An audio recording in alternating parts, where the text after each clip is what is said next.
بسم اللہ الرحمن الرحیم۔ پارہ نمبر 19، چوتھا حصہ، سورہ نمل۔ یہ صورت مکی ہے اور اس میں 93 آیتیں اور 7 رکوع ہیں۔ شروع اللہ کے نام سے جو سب پر مہربان بہت مہربان ہے۔ توسین، یہ قرآن کی ایک اور ایسی کتاب کی آیتیں ہیں جو حقیقت کھول دینے والی ہے۔ یہ ان مومنوں کے لیے سراپا ہدایت اور خوشخبری بن کر آئی ہے جو نماز قائم کرتے ہیں اور زکوٰۃ ادا کرتے ہیں، اور وہی ہیں جو آخرت پر یقین رکھتے ہیں۔ حقیقت یہ ہے کہ جو لوگ آخرت پر ایمان نہیں رکھتے، ہم نے ان کے اعمال کو ان کی نظروں میں خوشنما بنا دیا ہے، اس لیے وہ بھٹکتے پھر رہے ہیں۔ یہی وہ لوگ ہیں جن کے لیے برا عذاب ہے، اور وہی ہیں جو آخرت میں سب سے زیادہ نقصان اٹھانے والے ہیں۔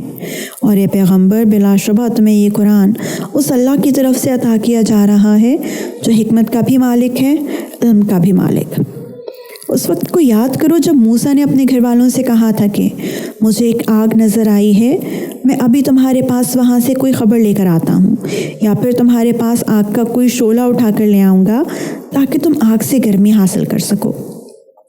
چنانچہ جب وہ اس آگ کے پاس پہنچے تو انہیں آواز دی گئی کہ برکت ہو ان پر جو اس آگ کے اندر ہیں اور اس پر بھی جو اس کے آس پاس ہے، اور پاک ہے اللہ جو سارے جہانوں کا پروردگار ہے۔ اے موسیٰ، بات یہ ہے کہ میں اللہ ہوں، بڑے اقتدار والا، بڑی حکمت والا، اور ذرا اپنی لاٹھی کو نیچے پھینکو۔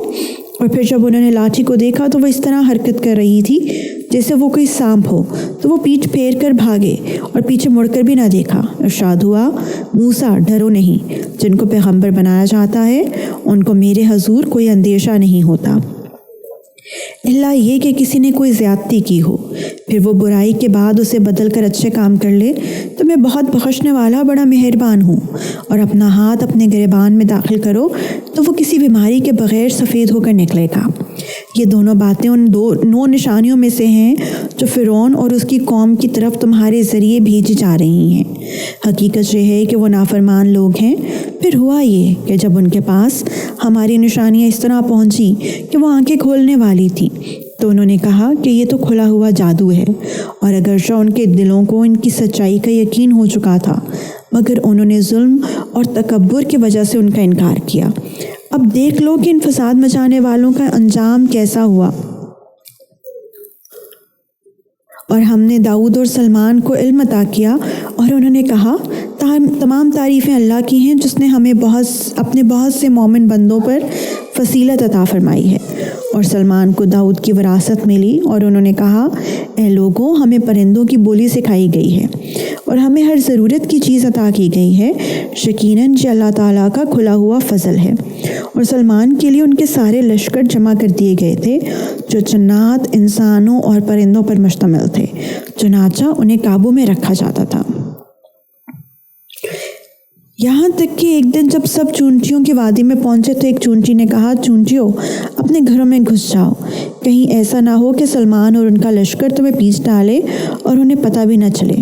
اس کی بات پر سلمان مسکرائے اور کہنے لگے، میرے پروردگار، مجھے اس بات کا پابند بنا دیجیے کہ میں ان نعمتوں کا شکر ادا کروں جو آپ نے مجھے اور میرے والدین کو عطا فرمائی ہیں، اور وہ نیک عمل کروں جو آپ کو پسند ہو، اور اپنی رحمت سے مجھے اپنے نیک بندوں میں شامل فرما لیجیے۔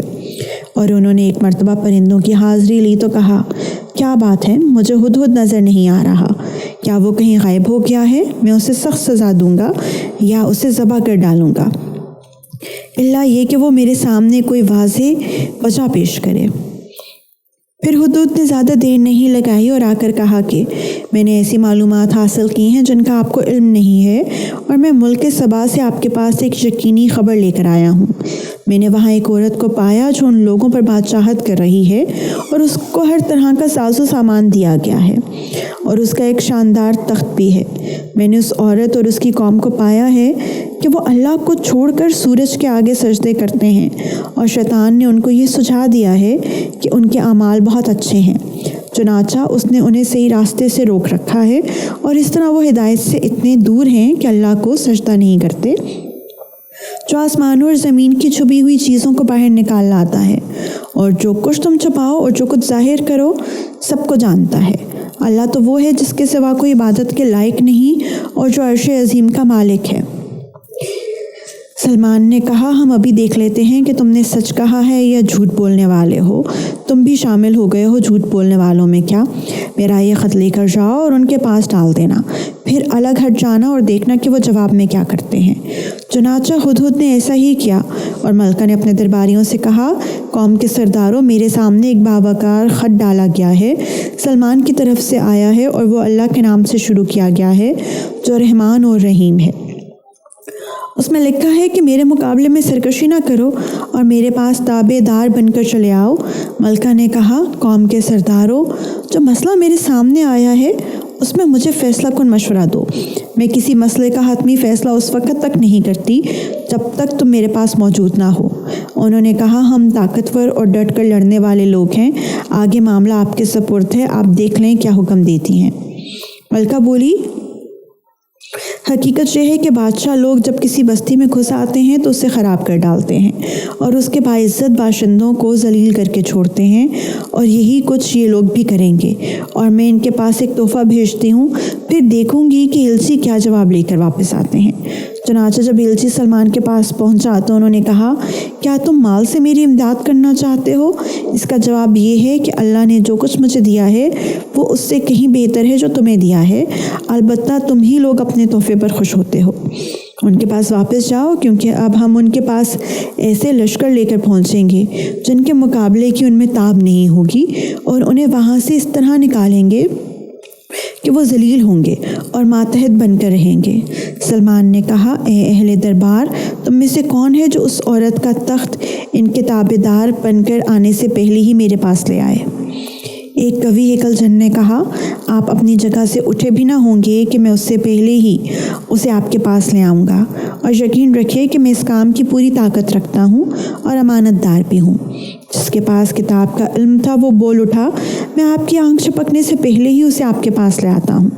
چنانچہ جب سلمان نے وہ تخت اپنے پاس رکھا ہوا دیکھا تو کہا یہ میرے پروردگار کا فضل ہے تاکہ وہ مجھے آزمائے کہ میں شکر ادا کرتا ہوں یا ناشکری، اور جو کوئی شکر کرتا ہے تو وہ اپنے ہی فائدے کے لیے شکر کرتا ہے، اور اگر کوئی ناشکری کرے تو میرا پروردگار بے نیاز ہے، کریم ہے۔ سلمان نے اپنے خدام سے کہا کہ اس ملکہ کے تخت کو اس کے لیے اجنبی بنا دو، دیکھیں وہ اسے پہچانتی ہے یا وہ ان لوگوں میں سے ہے جو حقیقت تک نہیں پہنچتے۔ غرض جب وہ آئی تو اس سے پوچھا گیا کیا تمہارا تخت ایسا ہی ہے؟ کہنے لگی ایسا لگتا ہے کہ یہ تو بالکل وہی ہے، ہمیں تو اس سے پہلے ہی آپ کی سچائی کا علم عطا ہو گیا تھا اور ہم سر جھکا چکے تھے، اور اب تک اس کو ایمان لانے سے اس بات نے روک رکھا تھا کہ وہ اللہ کے بجائے دوسروں کی عبادت کرتی تھی اور ایک کافر قوم سے تعلق رکھتی تھی۔ اس سے کہا گیا کہ اس محل میں داخل ہو جاؤ۔ اس نے جو دیکھا تو سمجھی کہ یہ پانی ہے، اس لیے اس نے پائنچے چڑھا کر اپنی پنڈلیاں کھول دیں۔ سلمان نے کہا یہ تو محل ہے جو شیشوں کی وجہ سے شفاف نظر آ رہا ہے۔ ملکہ بول اٹھی میرے پروردگار، حقیقت یہ ہے کہ میں نے اب تک اپنی جان پر ظلم کیا ہے، اور اب میں نے سلمان کے ساتھ اللہ رب العالمین کی فرما برداری قبول کر لی ہے، اور ہم نے قوم سمود کے پاس ان کے بھائی صالح کو یہ پیغام دے کر بھیجا کہ تم اللہ کی عبادت کرو، تو اچانک وہ دو گروہ بن گئے جو آپس میں جھگڑنے لگے۔ صالح نے کہا میری قوم کے لوگوں، اچھائی سے پہلے برائی کو کیوں جلدی مانگتے ہو؟ تم اللہ سے معافی کیوں نہیں مانگتے تاکہ تم پر رحم فرمایا جائے؟ انہوں نے کہا ہم نے تو تم سے اور تمہارے ساتھیوں سے برا شگون لیا ہے۔ صالح نے کہا تمہارا شگون تو اللہ کے قبضے میں ہے، البتہ تم لوگوں کی آزمائش ہو رہی ہے۔ اور شہر میں 9 آدمی ایسے تھے جو زمین میں فساد مچاتے تھے اور اصلاح کا کام نہیں کرتے تھے۔ انہوں نے آپس میں ایک دوسرے سے کہا سب مل کر اللہ کی قسم کھاؤ کہ ہم صالح اور اس کے گھر والوں پر رات کے وقت حملہ کریں گے، پھر اس کے وارث سے کہہ دیں گے کہ ہم ان گھر والوں کی ہلاکت کے وقت موجود ہی نہ تھے، اور یقین جانو ہم بالکل سچے ہیں۔ انہوں نے یہ چال چلی اور ہم نے بھی ایک چال چلی، اس طرح چلی کہ ان کو پتہ بھی نہ چل سکا۔ اب دیکھو کہ ان کی چال بازی کا انجام کیسا ہوا کہ ہم نے انہیں اور ان کی ساری قوم کو تباہ کر کے رکھ دیا۔ چنانچہ وہ رہے ان کے گھر جو ان کے ظلم کی وجہ سے ویران پڑے ہیں۔